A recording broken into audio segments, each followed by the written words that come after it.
মসজিদে ঢুকে নামাজ আগে ভালো করে ধরেন। আল্লাহ সুবহানাহু ওয়া তাআলা কোরআনুল কারীমের মধ্যে কি বলেছেন শোনেন, আল্লাযীনা ইম্মাক্কান্না ফিল আরদি আকামুস সালাতা ওয়া আতাবুজ যাকাত ওয়া আমুর বিল মারুফি ওয়া নাহাউ আনিল মুনকার ওয়ালিল্লাহি আকিবাতুল উমুর। আল্লাহ বলেন, আমি কোনো জনপদে যখন ইসলামের খেলাফত প্রতিষ্ঠা করি, কাউকে যখন আমার খলিফা বানাই, কাউকে যখন আমি ইসলামী শাসক বানাই, আমি তার দ্বারা যেই কাজগুলো করে নেই তার মধ্যে এক নাম্বার কাজ হচ্ছে তার দ্বারা নামাজকে প্রতিষ্ঠা করে নেই। জোরে কোন সুবহানাল্লাহ। ইসলামী খলিফা যিনি হবেন দেশের, এই খলিফার প্রধান দায়িত্বটা কি ভাই বলেন না? কার কথা এটা?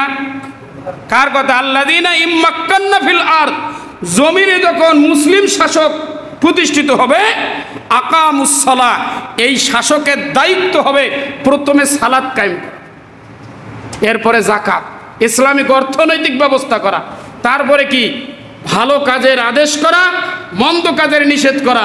এটা হলো ইসলামী শাসকের দায়িত্ব। আপনি সহযোগিতা করতে চাচ্ছেন কিন্তু আপনি মসজিদেই ঢুকতেছেন না। তাদের মিছিল আপনার মিছিল একই, তাদের জনসভা আপনার জনসভা একই। যারা প্রতিষ্ঠা করতে চায় না তারাও নামাজ পড়ে না, আপনিও নামাজ পড়েন না। তাদের জনসভায় আজান হচ্ছে, জনসভা চলছে, আপনারও চলছে, হাজার হাজার মানুষ আপনারা মিছিল মিটিংয়ে যাচ্ছেন, এক ওয়াক্ত নামাজ পড়তেছেন না। আপনারা ইসলাম প্রতিষ্ঠা করতে চান, এই মন মানসিকতা নিয়ে কিভাবে সম্ভব? জোরে বলেন ঠিক না বেঠিক? আগে চেঞ্জ হন। আমাদের সবাইকে ইসলাম মেনে নেওয়ার জন্য প্রস্তুত হতে হবে। আপনি ইসলাম মেনে নেওয়ার জন্য প্রস্তুত? আপনি ইসলাম মেনে নেওয়ার জন্য প্রস্তুত? আপনি ইসলাম মেনে নেওয়ার জন্য প্রস্তুত? আপনি ইসলাম মেনে নেওয়ার জন্য প্রস্তুত? হ্যাঁ, আপনারা প্রস্তুত যদি হন, এত মিডিয়া লাগবে না, আর এত ধরবরার লাগবে না। ইসলাম প্রতিষ্ঠা হবে, কারো বাবার ক্ষমতা নাই ঠেকার। জোরে বলেন ঠিক না বেঠিক? আগে আপনি প্রস্তুত কিনা এটা রেডি হন।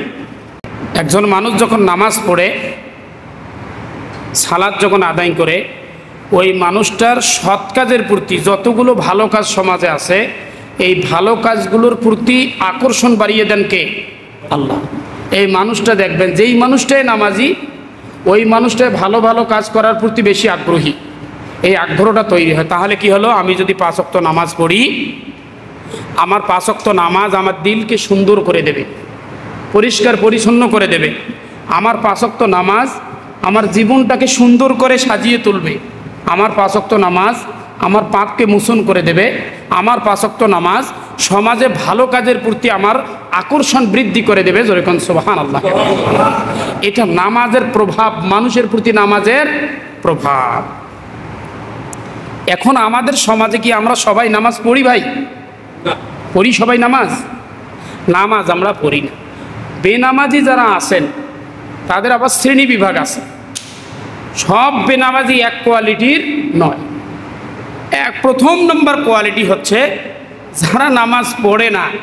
এমন লোক আছে যারা একদম নামাজেই পড়ে না। এমন লোকও আমাদের সমাজে খুঁজে পাওয়া যাবে কি যাবে না? যাবে ভাই। যারা নামাজ পড়েই না একবারে, এটা একটা শ্রেণী। আমি বলবো, নবীজি সাল্লাল্লাহু আলাইহি সাল্লাম বলেছেন, নবীজির হাদিস অনুযায়ী ওই লোকটার ঈমানই নাই। নামাজ যারা পড়ে না তার 2 নম্বর কোয়ালিটি হচ্ছে অলসতা। আছে না নাই এমন মানুষ? এটার কিন্তু সংখ্যাটা বেশি। একবারে নামাজ পড়ে না, এরা কিছু আছে। আর এক শ্রেণী আছে যারা নামাজ পড়ে কিন্তু অলসতা। এটাই আমরা। কি বলেন ভাই? এটাই আমরা, অলসতা। যদি আসর পড়ছে, মাগরিব পড়ছে, তো ঈশার খবর নাই। আড্ডা দিতে দিতে যাইয়া পরে খাওয়া দাওয়া করার পরে বাস ঘুম গেছে। আর খাওয়ার পরে শরীর ভারী হয়ে গেছে, নামাজ পড়ে যে ঘুমাবে সেটাই আর মনে হয় না। আবার ঘুম থেকে উঠতে 9টা 10টা বাজে, ফজরের নামাজ হয় না। এগুলো অলসতার কারণে এরা খুব অত্যন্ত অত্যন্ত কঠিন খারাপ পর্যায়ে আছে। জোরে বলুন তো কি পর্যায়ে আছে? অত্যন্ত। আর কিছু মানুষ আছে যারা সপ্তাহে নামাজ পড়ে, মনে করে সে যে যদি জুমার নামাজ পড়া যায় তাহলে নামাজের যে ফরজ আমার প্রতি নামাজের যে বিধান আমার প্রতি আল্লাহ দিছে, এটা সপ্তাহে একদিন পড়লেও হয়ে যায়, এটা মনে হয় পালন হয়ে যায়। তো বিভিন্ন শ্রেণীর বেনামাজি আছে, অনেক কিসিমের বেনামাজি আছে। আপনি যেই কিসিমের হন না কেন, কোন পথে আছেন?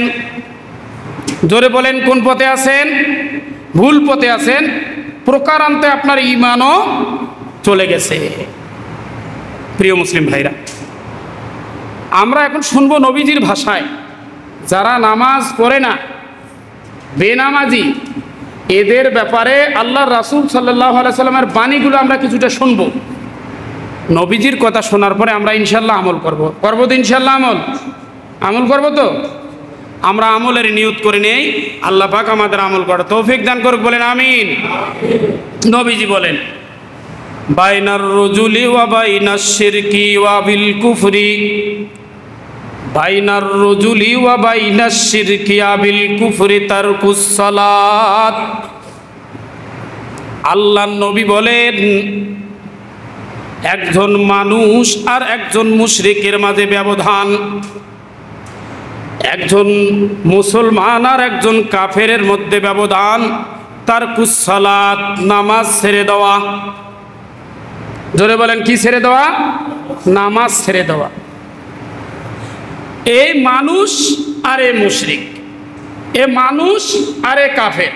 যে মানুষ সে নামাজ পড়ে, যে মুশরিক সে নামাজ পড়ে না। যে মানুষ সে নামাজ পড়ে, যে কাফের সে নামাজ পড়ে না। এটাই হচ্ছে নবীজির কথা। এখন আমি নামাজ পড়ি না, আমি মানুষ না মুশরিক হয়ে যাচ্ছি? জোরে বলেন, কি হয়ে যাচ্ছি? কি হচ্ছে এটা? কি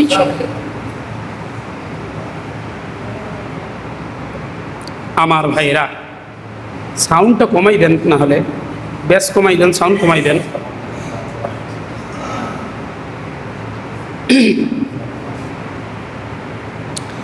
আলোচনা যদি কোথাও ব্রেক হয়ে যায়, অন্য মনস্ক হয়ে যাই আমরা। আলোচনার যে একটা রূহ, একটা আত্মা, হ্যাঁ সব কম করে দেয়, একটা রূহ, একটা আত্মা আছে, এটা কিছুটা হলেও কি হয়ে যায়? ভিন্ন পথে প্রবাহিত হয়। যাই হোক, বলতেছিলাম যে একজন মানুষ সে নামাজ পড়ে, আর একজন মুশরিক সে নামাজ পড়ে না। একজন মানুষ সে নামাজ পড়বে, আর একজন কাফের সে নামাজ পড়বে না। নামাজ ছেড়ে দেওয়াই হচ্ছে মানুষ থেকে বাহির হয়ে মুশরিক হওয়া। নামাজ ছেড়ে দেওয়াই হচ্ছে মানুষ থেকে বাহির হয়ে কুফর হওয়া। এটা নবীজির ভাষা। আরেকটি হাদিস আমরা শুনি, এরপরে আমরা একটা মিল দেব ইনশাআল্লাহ। নবীজি যে কথাগুলো বলতেছে আমি যতটুকু আপনাদের কাছে কালেকশন করে আনছি। আল আহাদুল্লাযী বাইনানা ওয়া বাইনাহুমুস সালাতু ফামান তারকুহা ফাকাদ কাফার। নবীজি বলছেন, আল আহাদুল্লাযী বাইনানা ওয়া বাইনাহুম, আমাদের মাঝে আর তাদের মাঝে। তারা কারা ভাই? তারা কারা? ওই যে কাফির, মুশরিক, বেদিন। নবী সাহাবাদেরকে নিয়ে বলতে, ও সাহাবারা, আমাদের মাঝে আর তাদের মাঝে ব্যবধান হচ্ছে কি? সালাত। ব্যবধানটা কি? পার্টিশনটা কি? সালাত। সালাত আমাদের তাদের থেকে আলাদা করে। দেখেন, তাদের মাঝে কি টুপিওয়ালা নাই? খ্রিস্টানরা টুপি পরে না, তাহলে টুপি পরলে তুমি আলাদা নও। তারা রোজা থাকে না, আমার দিকে তারা রোজা থাকে না, তাহলে তুমি রোজাদার হলেও তুমি তাদের থেকে এখনো আলাদা হতে পারো নাই। তারা জাকাত দেয়, দান খয়রাত করে না, রে তোমরা কি দান খয়রাত করো? তোদের সে আরো বেশি দান খয়রাত করে ওরা, এরকম আছে না নাই? তাহলে দান খয়রাত করার কারণে তোমরা আলাদা হতে পারো নাই। তাহলে তারা রোজা রাখে, তারা দান খয়রাত করে, তারা সাদাকা করে, তারা অন্য নেক আমল আমরা যেগুলো দেখি সব করে, তারা তাসবিহ করে, আল্লাহর জিকির করে, সব করে অনেকে। কিন্তু তারা একটা কাজ করে না, সেটা ইহুদি বলেন, খ্রিস্টান বলেন, মুশরিক বলেন, কোনো বিধর্মী যেই ইবাদত করে না, সেই ইবাদতের নাম কি ভাই? জোরে বলেন তো, সেই ইবাদতের নাম কি? এজন্য নামাজ হচ্ছে পার্টিশন। আপনি নিজেকে মুসলমান হিসাবে পরিচয় দিতে গেলে আপনাকে নামাজ পড়া লাগবেই। ভাবেন, আমাদের বাংলাদেশ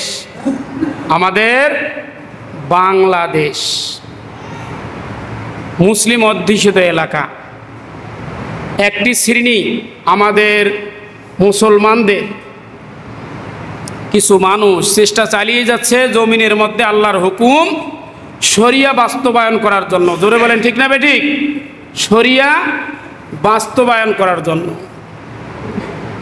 ইসলামী শরীয়ত বাস্তবায়ন করার জন্যে নামাজের ভূমিকা হচ্ছে অপরিসীম। এটা কিন্তু আপনাদের দেখে মনে হয় না, আপনাদের চলাফেরা ওঠা বসা দেখে মনে হয় না। কারণ কেন আপনি শরীয়ত প্রতিষ্ঠা করবেন বাংলাদেশে? আপনি যে চাচ্ছেন ইসলামী খেলাফত প্রতিষ্ঠা হোক, আপনি মসজিদেই ঢুকতে চাচ্ছেন না। জোরে বলেন ঠিক না বেটি? আপনি নামাজ আসতেই চাচ্ছেন না, আপনার চাওয়াটা সঠিক নয়। আপনি কি চাচ্ছেন আর কি চাচ্ছেন না এটাই বোঝেন না। এটা হচ্ছে ছাগলের 3 নম্বর বাচ্চার একটা বৈশিষ্ট্য। মসজিদে ঢুকেন, নামাজ আগে ভালো করে ধরেন। আল্লাহ সুবহানাহু ওয়া তাআলা কোরআনুল কারীমের মধ্যে কি বলেছেন শোনেন। আল্লাযীনা ইম্মাক্কান্না ফিল আরদি আকামুস সালাতা ওয়া আতাবুজ যাকাত ওয়া আমুর বিল মারুফি ওয়া নাহাউ আনিল মুনকার ওয়ালিল্লাহি আকিবাতুল উমুর।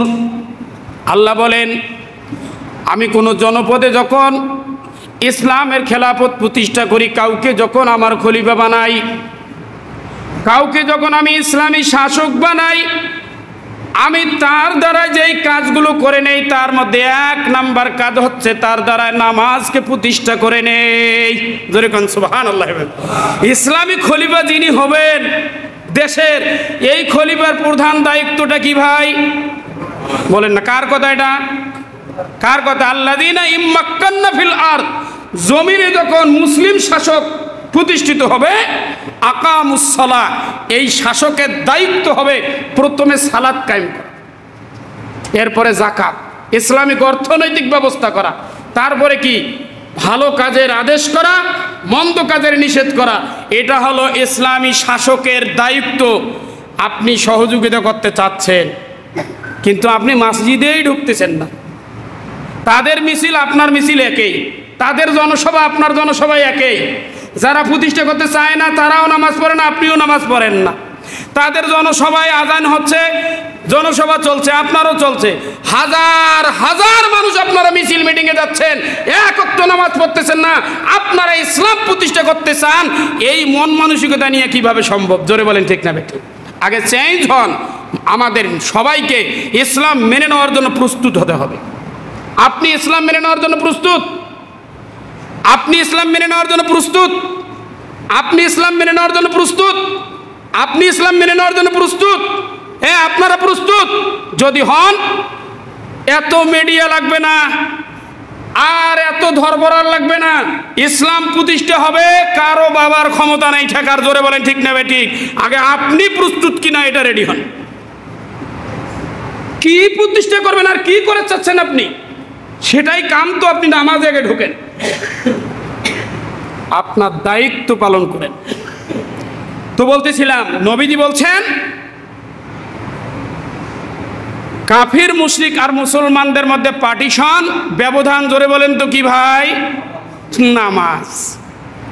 দেখেন আল্লাহ রাসূল সাল্লাল্লাহু আলাইহি ওয়াসাল্লামের আরেকটা হাদিস, নবীজি বলেছেন আউয়ালু মা তাফকাদুনা মিন দীনিকুম আল আমানা ওয়া আখিরু মা তাফকাদুনা মিনহুস সালাত।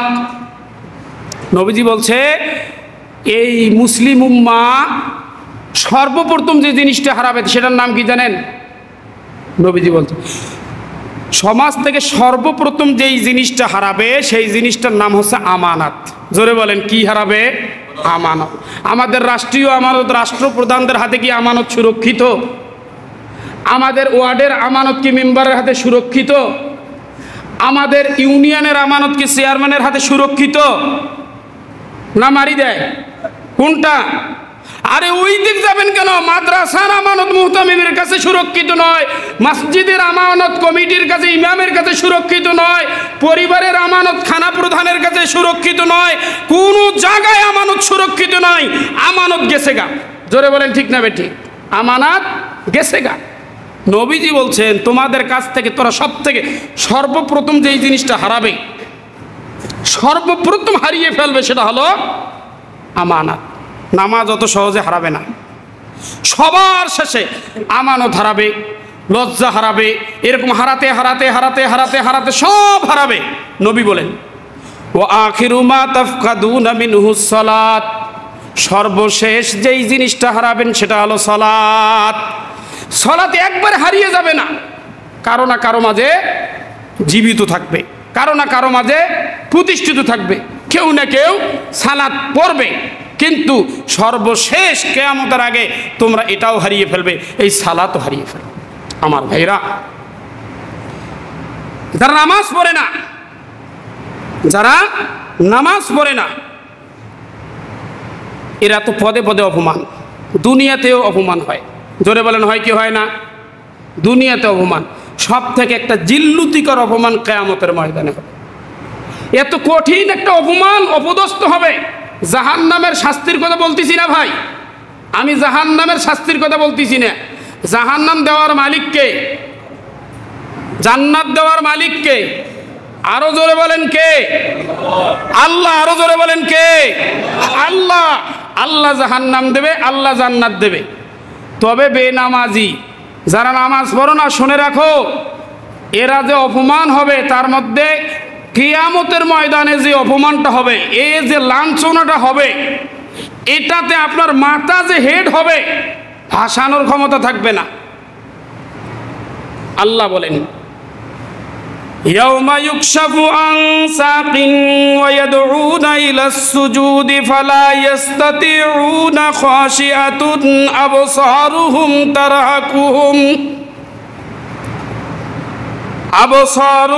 তারহাকুহুম জিল্লা ওয়া ক্বাদ কানু ইয়াদউনা ইলাস সুজুদি ওয়া হুম সালিমুন।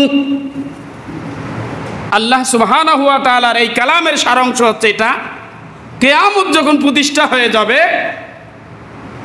আল্লাহ সুবহানাহু ওয়া তাআলা যখন বিশেষ ক্ষমতায় বিচারক হয়ে যাবেন, ছোট বড় সকল মানুষ যখন কিয়ামতের ময়দানে উলঙ্গ অবস্থায় দাঁড়িয়ে যাবে, একটা কঠিন একটা মুহূর্ত যখন আমাদের কাছে দেখা দিবে, বাঁচার জন্য মানুষ যখন ছুটতে থাকবে, ঠিক এই সময় আল্লাহ পাক একটা অর্ডার করবেন। কি অর্ডার করবেন জানেন? বলবে যে তোমরা সিজদা করো। জোরে কন্যা সুবহানাল্লাহ।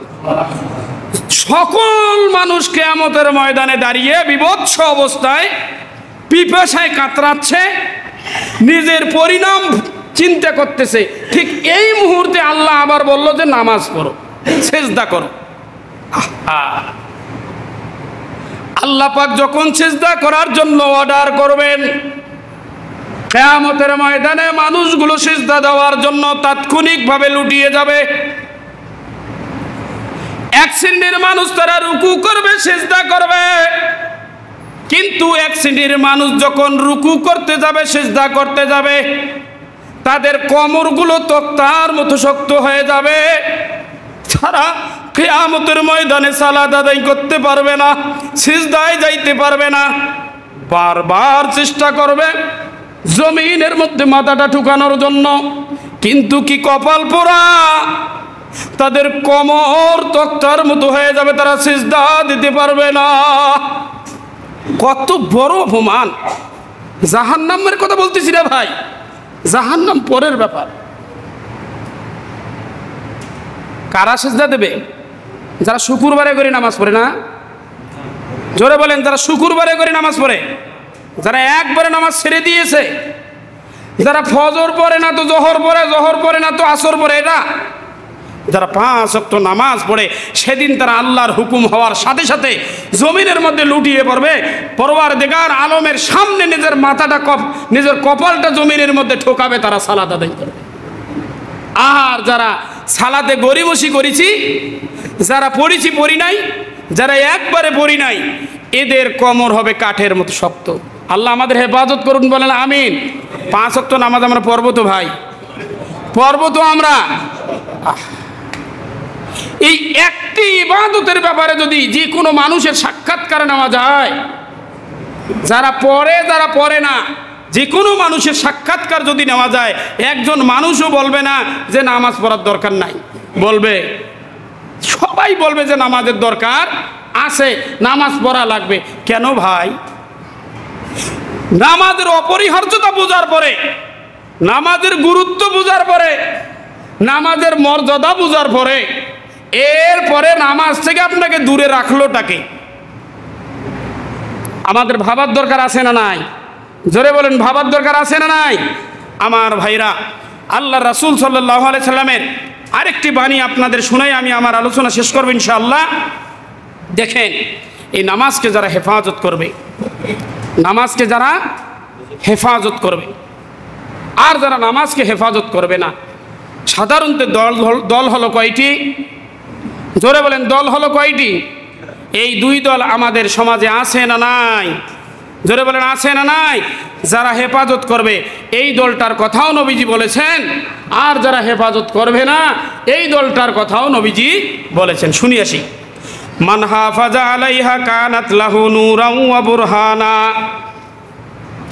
নূরাও ওয়া বুরহানাও ওয়া নাজাতান ইয়াউমাল কিয়ামা ওয়া মান লাম ইউহাফিজ আলাইহা লাম তাকুন লাহু নূরাও ওয়ালা বুরহানাও ওয়ালা নাজাতান ইয়াউমাল কিয়ামা ওয়া হাশারা মা কারুন ওয়া ফিরআউন ওয়া হামানা ওয়া উবাই ইবনে খালফ। নবীজি দল দুইটার ব্যাখ্যা দিচ্ছেন। আল্লাহর নবী বলছেন, মান হাফাজা আলাইহা কানাত লাহু নূরা। এ বান্দারা, তোমরা যারা নামাজ আদায় করো, নামাজের হেফাজত করো, তোমরা যারা নামাজকে অন্তর থেকে আদায় করো, তোমরা যারা সালাতকে ঠিকঠাক মতো আদায় করো, তোমরা জানো কি তোমাদের এই সালাত তোমাদের জন্য কি হতে যাচ্ছে? তোমরা এই সালাতের মাধ্যমে কি পেতে যাচ্ছ? আল্লাহর রাসূল বলে, নূরা, যখন তোমাকে মৃত্যুর পরে কবরস্থ করে দেওয়া হবে, অন্ধকার একটা জায়গা, কঠিন সংকীর্ণ একটি জায়গা, এই অন্ধকার আর কঠিন সংকীর্ণ জায়গায় তোমার সালাত তোমার জন্য বাতি হয়ে যাবে। তোমার সালাতে তোমার জন্য লাইট, তোমার সালাতে তোমার জন্য নূর, আলো হয়ে যাবে। আর কি হবে? ওয়া বুরহানা, তোমাকে যখন প্রশ্নকারী প্রশ্ন করবে, মান রব্বুকা ওয়া মা দীনুকা, তোমার ধর্ম কি? তোমার জন্য নামাজ দলিল। নামাজ যে তুমি আদায় করেছো, নামাজ যে পড়েছো, এই নামাজে দলিল হয়ে বলবে এর ধর্ম ছিল ইসলাম, এই ছিল অরিজিনাল মুসলমান, এ সত্যিকার মুমিন। তুমি যে মুমিন আর মুসলমান এটা শুধু তুমি বললেই হবে না, দলিল লাগবে, আর তার দলিল হবে নামাজ। যার নামাজ নাই বলার পরেও হবে না, কারণ তোমার কাছে কি নাই? দলিল নাই, প্রমাণ নাই, ভিত্তি নাই। আর কি হবে? ওয়া নাজাতান ইয়াউমাল কিয়ামাহ, আর কিয়ামতের ময়দানে আল্লাহ যখন বলবে সেজদা করো, আর যারা নামাজ পড়ে নাই তারা তো সেজদা করতে পারবে না, যারা নামাজ পড়েছে আল্লাহ সেজদা করার সহযোগিতা করে দেবেন, সেজদা করার সুযোগ করে দেবেন। জোরে কোন সুবহানাল্লাহ। নাজাতান ইয়াউমাল কিয়ামা, এদের কিয়ামতে যত ধরনের বিপদ আছে সব বিপদ থেকে রক্ষা করবেন কে? জোরে বলেন কে? কত বিপদ আছে কিয়ামতের ময়দানে জানেন? এই আলোচনা ওয়াজ দিয়ে, ওয়াজ সাজাইয়া যদি দুই চার মাস ব্যাপী ওয়াজ করা যায়, কিয়ামতের ময়দানের বিপদগুলো বলে শেষ করা যাবে। এত কঠিন কঠিন বিপদ আছে কিয়ামতের ময়দানে, সব বিপদ থেকে উদ্ধার করবেন কে? আল্লাহ সুবহানাহু ওয়া তাআলা। হতে হবে নামাজি। এই গেল সংক্ষিপ্ততা। যারা নামাজি যে দল, এই দলের জন্য তার নামাজ তার জন্য আলো হলো, তার নামাজ তার জন্য দলিল হলো, তার নামাজ কিয়ামতের ময়দানে তাকে মুক্তির ব্যবস্থা করে দিল। পক্ষান্তরে যারা সালাত আদায় করে না, নামাজ নিয়ে গড়িমসি করে, ঠিকভাবে নামাজ আদায় করে না, নবীজি বলছেন, ওয়ামাল্লাম তাকুন ওয়ামাল্লাম ইউহাফিজ আলাইহা লাম তাকুন লাহু নূর।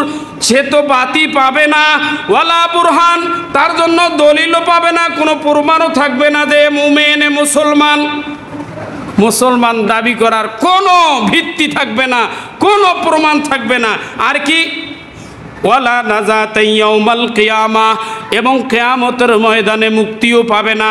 হবেটা কি এই লোকের, এই দলের মানুষদের হবেটা কি, তাদের অবস্থাটা কি? নবীজি পরে বলেন ওয়া হাসারা, তাদের কিয়ামত হবে। কেমন কিয়ামত হবে?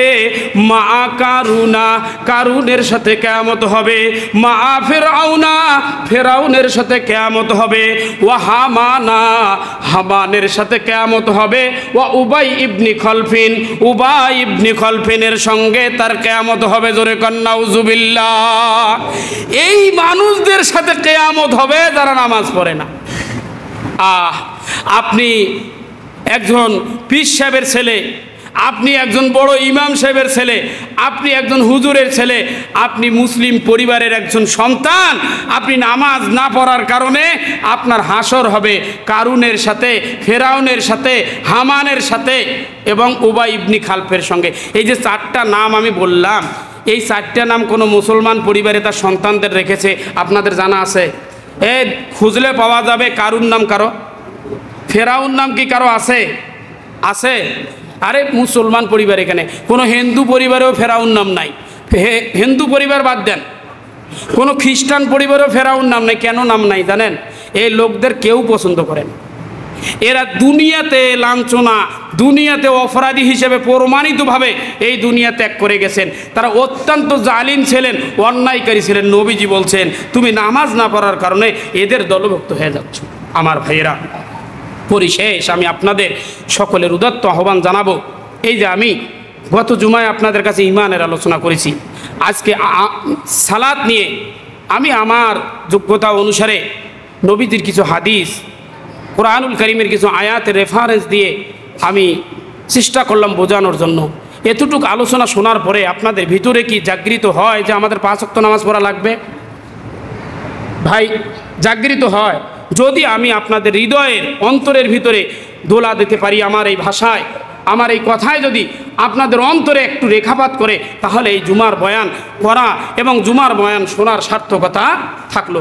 আর যদি কিছুই না হয়, তাহলে আমার এই বয়ান আপনাদের যদি রেখাপাত করতে না পারে তাহলে মূল্যহীন হয়ে যাচ্ছে। এজন্য আমি সবাইকে উদাত্ত আহ্বান জানাবো, ভাই মুসলমান আমরা, এই বাংলাদেশ, আমি এর আগে বললাম যে বাংলাদেশ সম্ভাবনাময় একটি দেশ। এই জনভূমিতে ইসলামী খেলাফত প্রতিষ্ঠা করার একটা সম্ভাবনাময় এই জায়গা, কিন্তু সেটা আপনি করতে চাইলেই পারবেন না, করতে চাইলেই পারবেন না। আপনি চাইলে পারবেন না, হ্যাঁ আপনি পারবেন। আপনাকে মেনে নেওয়ার মানসিকতা থাকতে হবে যে আপনি মেনে নিয়েছেন। আর আপনার মেনে নেওয়ার মানসিকতা তখন বোঝা যাবে যখন আপনি আল্লাহর হুকুমগুলো নিজে পালন করেন। জোরে বলেন ঠিক না বেঠিক? আল্লাহর হুকুম পালন করেন, বোঝা যাবে আপনি ইসলামী শাসন মেনে নেওয়ার জন্য প্রস্তুত আছেন।